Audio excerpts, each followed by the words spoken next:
Hello everyone, welcome to my YouTube channel Examination Specifications. So today we are going to discuss section 62 to section 63 of the Indian Contract Act 1872. It is basically coming under the topic of contracts which need not to be performed. Now first dealing with what section 62 is saying.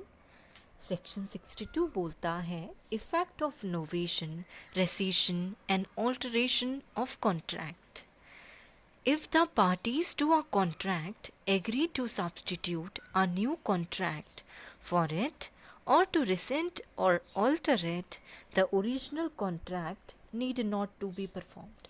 सबसे पहले what is the meaning of novation?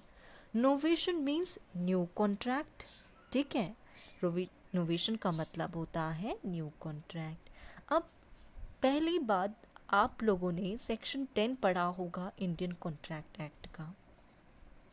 उसके अंदर क्या बताया गया है? उसके अंदर सर्टेन असेंशियल कंडीशंस बताई है for a valid contract, like there must be free consent, competency of the parties, lawful consideration, lawful object, it should not be declared to be void under the law.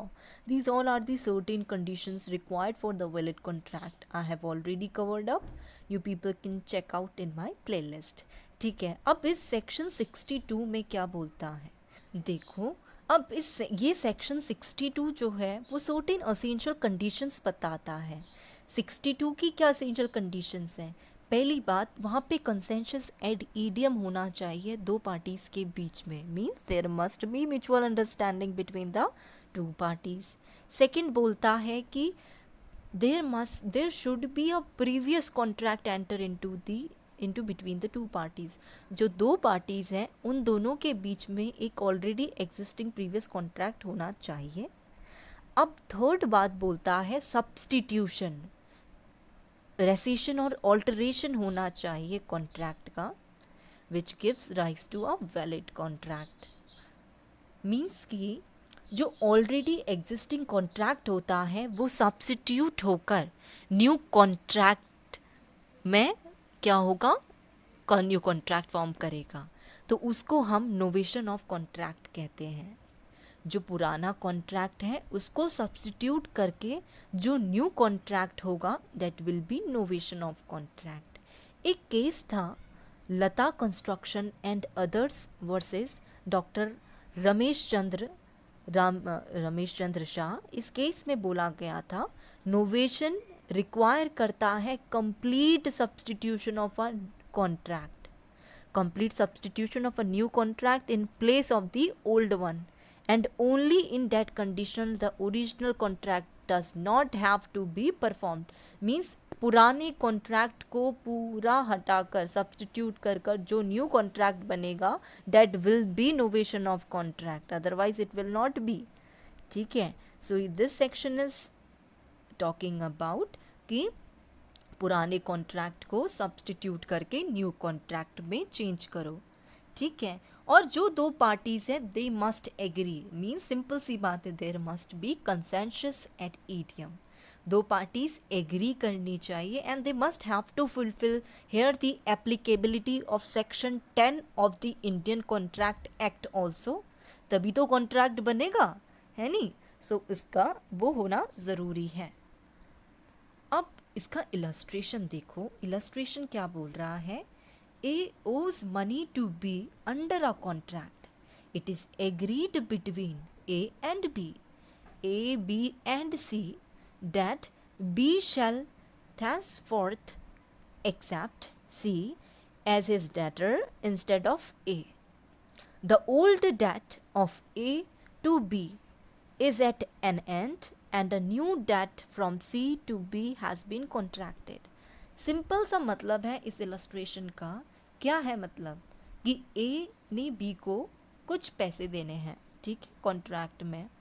Now अब A B और सी के बीच में वो आप letter वो तीनों agree करते हैं और एक न्यू कॉन्ट्रैक्ट फॉर्म होता है उनके बीच में, जहाँ पर बी जो होता है एक्सेप्ट करता है कि सी जो है एज अ डेटर एक्ट करेगा ए के बदले.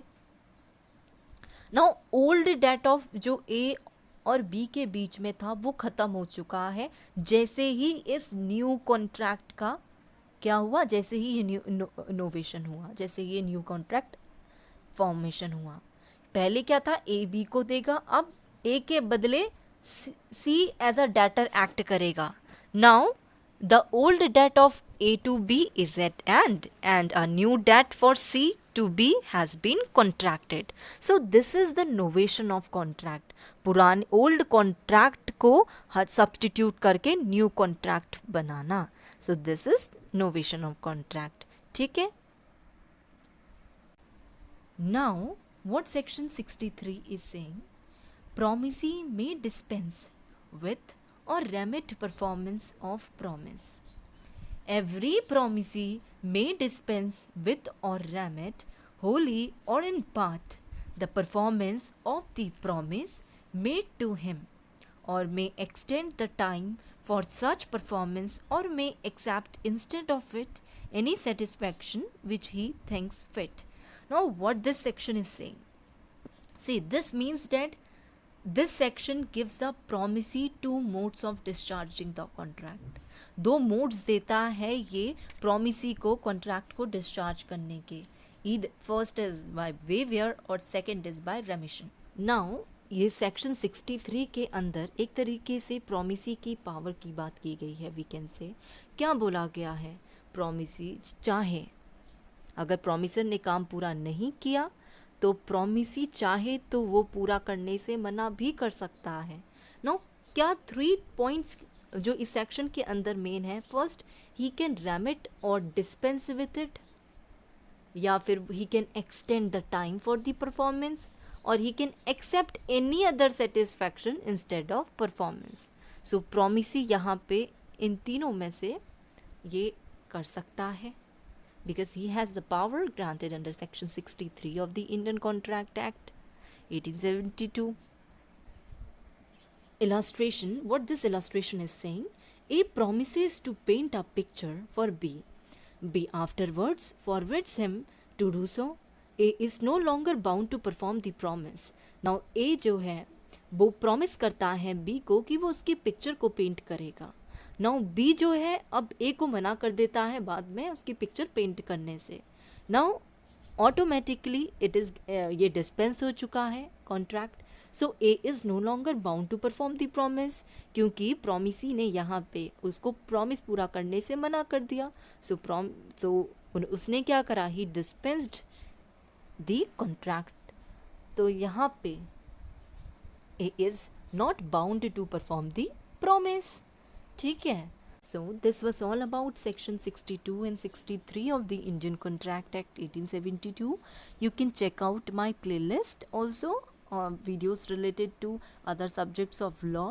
ठीक है, and do like and subscribe my YouTube channel Examination Specifications. Thank you.